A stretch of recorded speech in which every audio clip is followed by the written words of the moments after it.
याद रखना, किसी की जमीन जायदाद ना हड़पना, जितना तुम्हारा है उतने में ही खुश रहना, मेहनत करके कमाना बढ़ाना, दूसरे का एक रत्ती एक इंच जमीन जायदाद ना अपनाओ, क्योंकि ईश्वर के घर देर है अंधेर नहीं है। जब ईश्वर की लाठी चली तो धृतराष्ट्र का वंश नष्ट हो गया, पानी देने वाला कोई नहीं बचा।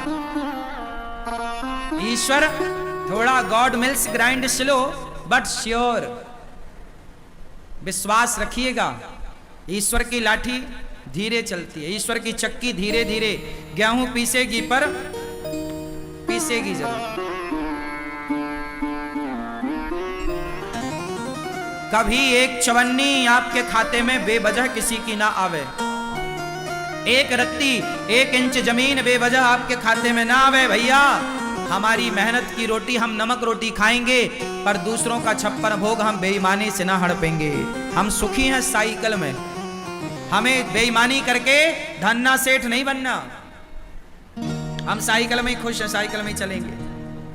पैसा कमाओ, मेहनत का कमाओ। बेईमानी किसको फलीभूत, क्या रावण को बेईमानी फलीभूत? भाई रावण ने भी तो अपने भाई का धन हड़प लिया था, कुबेर का। पुष्पक विमान कोई रावण के बाप का थोड़ी था, कुबेर को मिला था। भाई का विमान हड़प लिया, भाई की संपत्ति हड़प ली रावण ने। क्या हुआ? सर्वनाश हुआ। रहा न को कुल रोवनिहारा, 1 लाख पूत 1.25 लाख नाती, जिसके घर पर दिया ना बाती। कोई दीपक जलाने वाला अति कभी ना करना बंदे, इति तेरी हो जाएगी। बिन पंखों के पक्षी जैसी गति तेरी हो जाएगी। भैया मेहनत करो रे बाबा, अपनी मेहनत पे भरोसा रखो। जो बनाओ जो कमाओ बलबूते बनाओ। भाई की संपत्ति क्यों हड़पना, पड़ोसियों की संपत्ति बेईमानी से क्यों हड़पना? जो अपना है वो। अच्छा सुनो, किसी की आप लो मत और अपनी एक रत्ती छोड़ो मत। जो आपका है उसे छोड़ना भी नहीं है। ऐसा नहीं कि तुम्हारे घर में कोई कब्जा कर, काहे कर लेगा भैया कब्जा? मारो, केस करो। दुर्योधन ने कब्जा कर लिया पांडवों के घर में, तो बाद में महाभारत हुआ। फिर काहे कब्जा करेगा भैया? तेरे बाप का है। अपना किसी का देखो, किसी का लो मत, किसी का 1 रुपए मत लो और अपना 1 रुपए मत छोड़ो। बात समझ में आई? रिश्ता भाई भाई का और हिसाब पाई पाई का। रिश्ता भाई भाई का और हिसाब पाई पाई का। रिश्ते की जगह रिश्ते को रखो और हिसाब की जगह हिसाब में रिश्ता ना आवे और रिश्ते में हिसाब ना आवे। ये महाभारत की कथा तुम्हारे लिए सिखा रही है, लेकिन तुम तो बस द्रौपदी को लिए बैठे हो। उसकी गलती है, उसकी गलती है। मिलेगी द्रौपदी ना, बात करेगी ठिकाने से।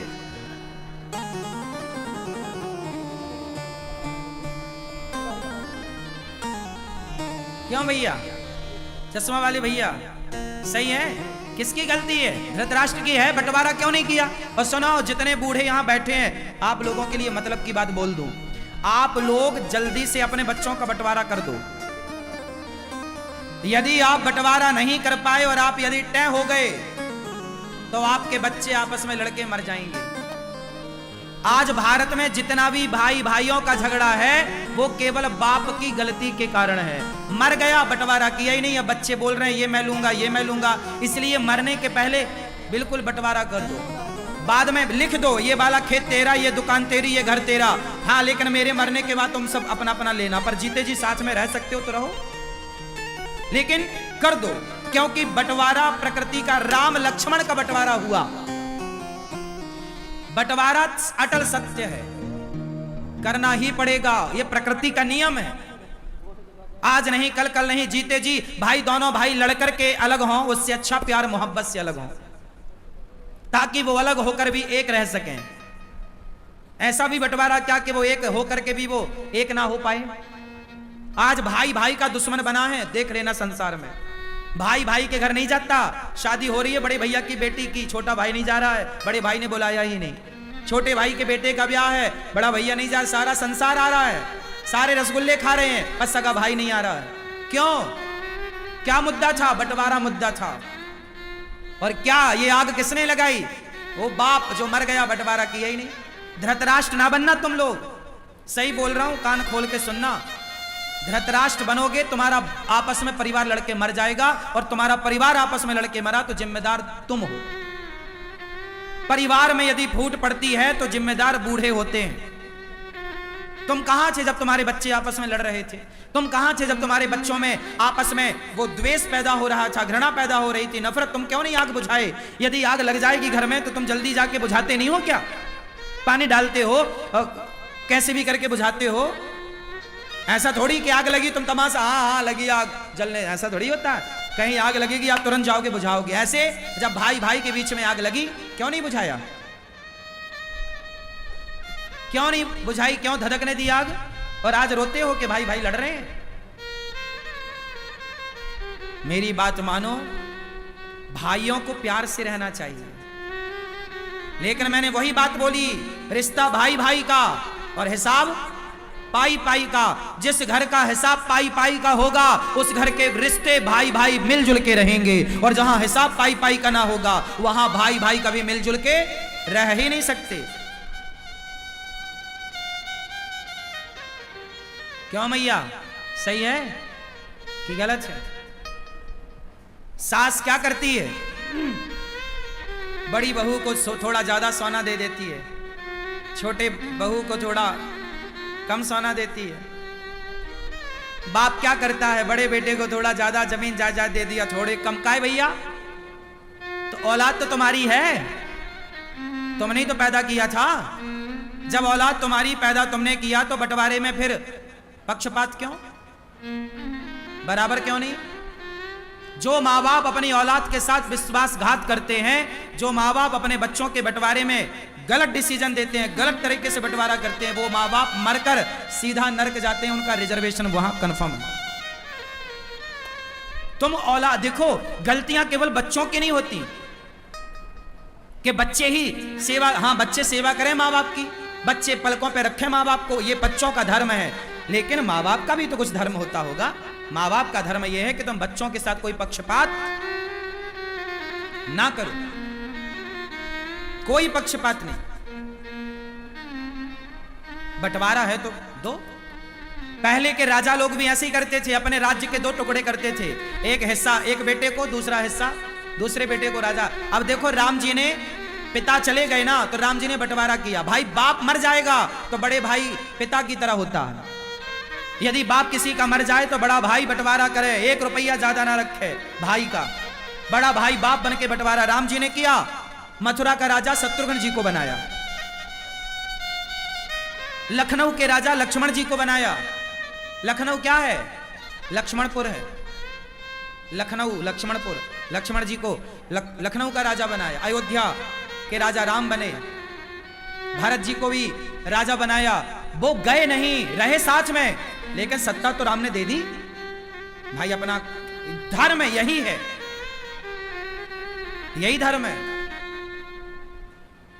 हिसाब पाई पाई का और रिश्ता भाई भाई का। पांडवों का सही सही बंटवारा होता तो यह महाभारत की स्थिति। क्यों जी, बात सही है? तो आप लोगों ने बंटवारा कर दिया कि नहीं? क्या अभी भी सब चाबियां आपके पास हैं? कुछ चाबियां दे दो बच्चों को, बेचारे वो भी कमाए खाएं।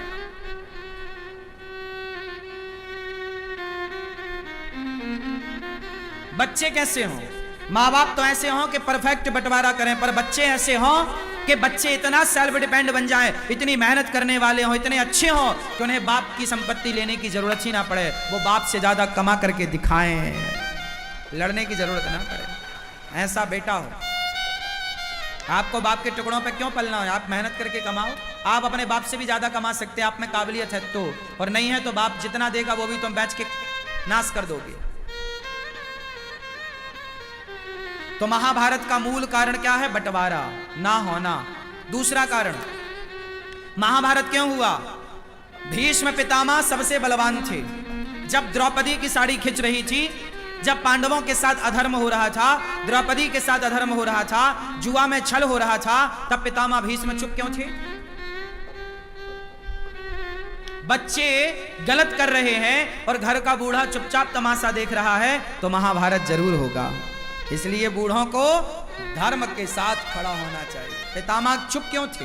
ये सवाल आज भी पितामह से पूछा जाता है। पितामह, जब द्रौपदी की साड़ी खींच रही थी, आप चुप क्यों थे? क्यों नहीं 2 थप्पड़ जमाया, तलवार निकाल के काट देते? एक दुशासन को काट देते तो 99 कटने से बच जाते। एक को काट देते तो 99 बच जाते। एक को नहीं काटा तो 99 और कट गए। इसलिए क्या पितामह का धर्म नहीं था कि दुशासन का हाथ पकड़ के 4 थप्पड़ जमाते गाल में? क्यों रे मूर्ख, भाभी के कपड़े उतारेगा? बोलो, क्या पितामह बलवान नहीं थे? अरे पितामह को इच्छा मृत्यु का वरदान था। पितामह सबसे दिग्गज बलवान थे। अपने गुरु परशुराम जी को युद्ध में संतुष्ट किया। क्या लगता चूड़ फूक मारते ना दुशासन उड़ जाता। पितामह के सामने क्या बल था दुशासन का? बोला नहीं पितामह ने। महाभारत हुआ। जहां बोलने की जरूरत है ना, बोला करो, और जहां चुप रहने की जरूरत है वहां चुप रहा करो। गलती करी तो बाणों की सैया मिल गई। हाँ, तुम भले पितामह हो, पर कर्म दंड भोगना पड़ेगा। चलो बाणों की सैया लो, ये दंड था। चुप रहने का तमाशा है, और चुप रह लो। इसलिए चुप रहने की जरूरत नहीं है, बोलने की जरूरत है। कब तक चुप रहोगे?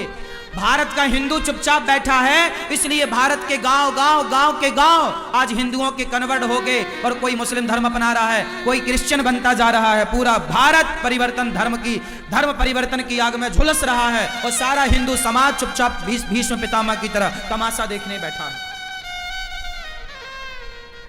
क्या आज भारत में धर्म परिवर्तन नहीं हो रहा है?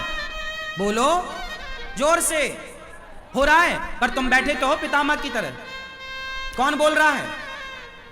तुम्हारे बगल का भाई जो हिंदू था, रामलाल था, अब वो क्रिश्चियन हो गया है। क्या कर रहे थे आप?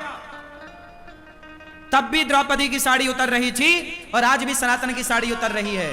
तब भी पितामह चुप थे, आज भी सनातनी चुप है। कब बोलेगा भाई?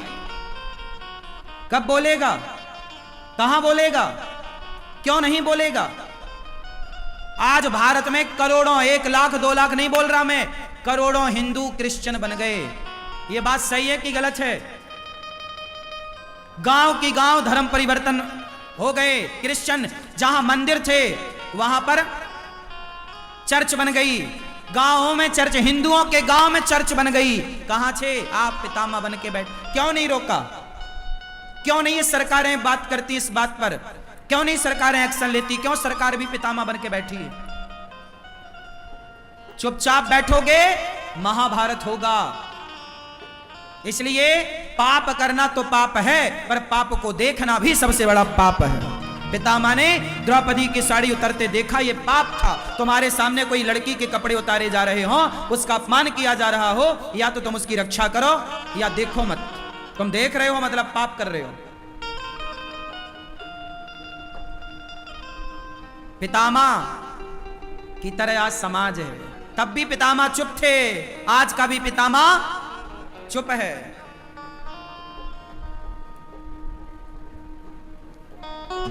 महाभारत क्यों हुआ? पितामह की चुप्पी के कारण। महाभारत क्यों हुआ? तीसरा कारण जानो। महाभारत होने की तीसरी वजह है गांधारी। कौन? जोर से, और जोर से। द्रौपदी तो याद है, गांधारी भूल गई? अभी याद दिलाता हूं। गांधारी का किरदार क्या है सुनना। गांधारी ये कौरवों की माता है, धृतराष्ट्र की धर्म पत्नी है। गांधारी का योगदान क्या सुनो। ये वही गांधारी है जब दुर्योधन पर संकट आया तो बोलती हैं कल सारे कपड़े उतार के आ जाना, मैं तुझे देखूंगी, पट्टी हटाऊंगी आंखों की, मेरी शरीर की, मेरी नजर तेरे शरीर पर पड़ेगी, तू वज्र का हो जाएगा। ये बात पता है आपको कि गांधारी ने बोला था आखिरी में कि सारे कपड़े उतार के आना, मैं तुझे देखूंगी, क्योंकि गांधारी एक पतिव्रता नारी है और वो जिसे देख लेगी तो वो शरीर उसका वज्र का हो जाएगा, कोई मार नहीं सकता। ये एक पतिव्रत नारी का धर्म है। पतिव्रता नारी वो अपनी सारी शक्ति दुर्योधन में डालना चाहती हैं। गया दुर्योधन गया, भगवान ने देखा कहां जा रहा है, बोले मांग ने बुलाया है। भगवान ने देखा कपड़े सारे उतारे रखे तैने, नंग धड़ंग जा रहा है, शर्म नहीं आती, कुछ तो लपेट। तो भगवान ने वो पत्तों की टॉवेल बना के लपेटवा दी, जांग वांग ढक गई। गया, गांधारी ने कहा कुछ कपड़े तो नहीं है, बोला कपड़ा नहीं है। खोला तो पूरा शरीर दुर्योधन का वज्र का हो गया, पर जांघों पर नजर नहीं पड़ी चूंकि पत्ते से ढक रखा था। तो गांधारी ने कहा कि ये तूने, मैंने बोला था ना तू सारे कपड़े उतार के आना, ये टॉवेल क्यों लपेट रखा था? अरे बोले कन्हैया, बोले गांधारी बोली कन्हैया नहीं चाहता। श्राप दे दिया कन्हैया को कि जैसे मेरी आंखों के सामने मेरा वंश समाप्त हुआ है कन्हैया, जैसे मेरे बच्चे आपस में लड़कर मर गए, तेरा वंश भी आपस में लड़के मर जाएगा। तो भगवान श्री कृष्ण के 56 करोड़ यदुवंशी जो आपस में लड़के मरे, वो गांधारी माता का श्राप था। अब बात क्या थी, वो मुद्दे की बात सुनो। अब मैं आपसे एक सवाल करूं, गांधारी माता ने आंखों की पट्टी हटाई किसके लिए?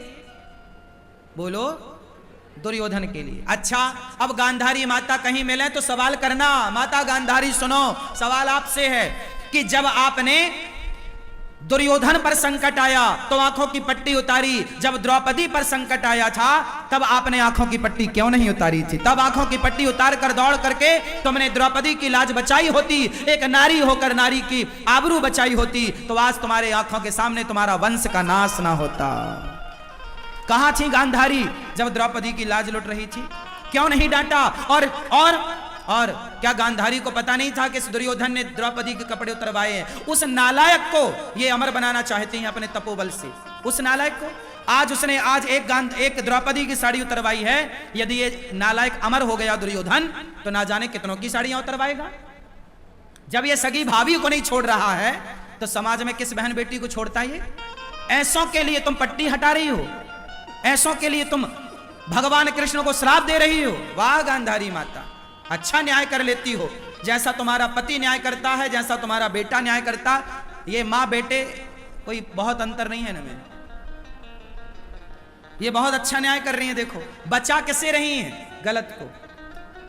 क्या द्रौपदी को नहीं बचाना चाहिए था? बोलो मेरी माँ, बोलो। तुम्हारा बेटा बिगड़ेगा ना तो सवाल तुमसे पूछा जाएगा। तुम मां हो ना, क्या संस्कार दिया तुमने? कैसी मां हो? पैदा करके छोड़ दिया? ऐसे पैदा करके तो सुअर भी छोड़ देता है। तुम मां हो ना, तो माता का धर्म काहे नहीं निभाया? क्या गांधारी का बेटा नालायक निकल गया दुर्योधन, तो क्या गांधारी मां की जिम्मेदारी नहीं है? क्या इसका सवाल गांधारी से नहीं पूछा जाएगा कि कैसे संस्कार दिए तुमने कि तुम्हारा बेटा भरी सभा में किसी के कपड़े उतार रहा है? क्या ये सवाल गांधारी से नहीं पूछा जाएगा? लेकिन आप लोग गांधारी से सवाल ना पूछकर द्रौपदी को गलत ठहराने में लगे हुए। आज तक 5,500 साल बाद भी आप द्रौपदी को ही गलत कह रहे हैं। आप गांधारी से सवाल नहीं करते, आप धृतराष्ट्र से सवाल नहीं करते, आप पितामह भीष्म से सवाल नहीं करते, आप दानवीर कर्ण से सवाल क्यों नहीं करते? कर्ण, भरी सभा में कर्ण बैठे थे। कर्ण तो धर्मज्ञ हैं, दानी हैं, समझदार हैं। दुर्योधन तो चलो नालायक है, पर कर्ण तो अच्छे हैं। क्या कर्ण को नहीं बोलना चाहिए मित्र, मैं तेरा दोस्त हूं यार, पर तू ये जो कर रहा है ना, भरी सभा में कपड़े उतार रही, गलत है। आपका दोस्त कौन होता है?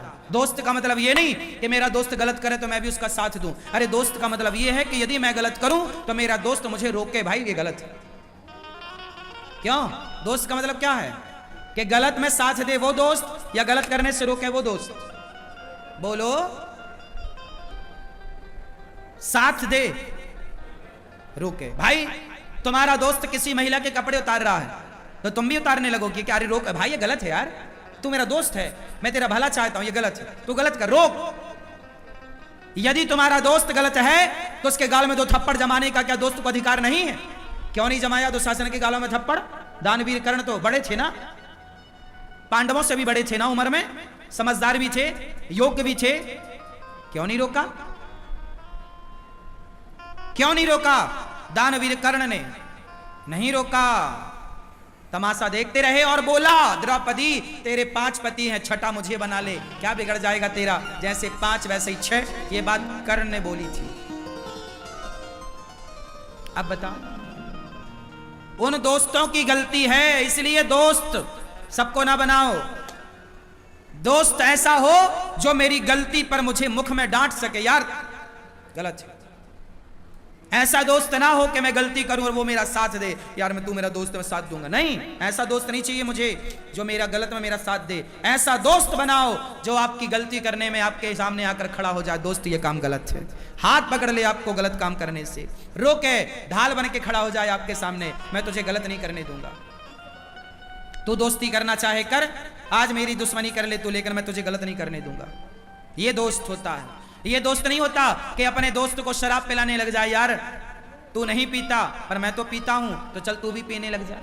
आजकल यही चल रहा है कि आप शराब नहीं पीते तो आपके दोस्त चाहते हैं कि आप भी पीने लग जाओ। ये दोस्त नहीं है, तुम्हारे दुश्मन है, जो खुद तो बिगड़े हैं, खुद तो गलत है, आपको भी गलत बनाना चाह रहे हैं। ये काहे का दोस्त है? घटिया क्वालिटी का। ये दोस्त नहीं है। ऐसों के संग तो खड़े भी मत हो, दोस्ती तो छोड़ो। दोस्त तो कैसा हो? योग्य